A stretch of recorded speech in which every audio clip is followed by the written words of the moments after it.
Now, after Joseph Smith's death, all of these theologies, these ideas, continue to evolve and even escalate. And the doctrines of Heavenly Mother, polygamy, and deification go from just interweaving to becoming conjoined, where they remain part of a core theology of the family and humanity that in many ways persist all the way to the present, even though, as I'll get to, they start being downplayed.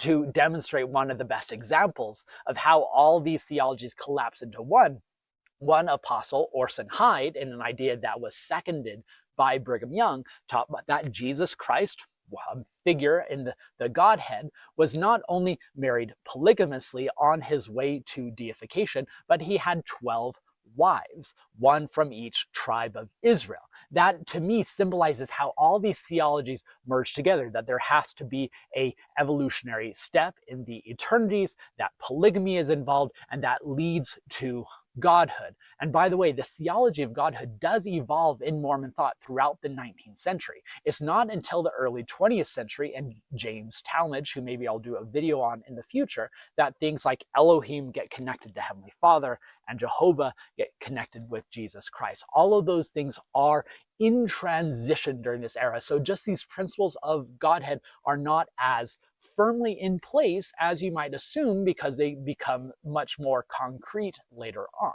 And connected to these doctrines are the theology of a Heavenly Mother, because they are tied to what the role of these plural women are going to be in the eternities. And people like Eliza R. Snow, a former plural wife of Joseph Smith, who later becomes president of the Relief Society, teaches that these gender roles that get crystallized in the present with their domestic roles, and especially their place as plural wives, is going to be elongated into the eternities. And that's a similar type of role they are going to play once they are past death, once they are resurrected from the grave. So all those theologies, Heavenly Mother, polygamy, temple ceilings, and deification, all get wound together in a theology that is seen as scandalous to the rest of the nation, but provide the foundation for Mormon thought.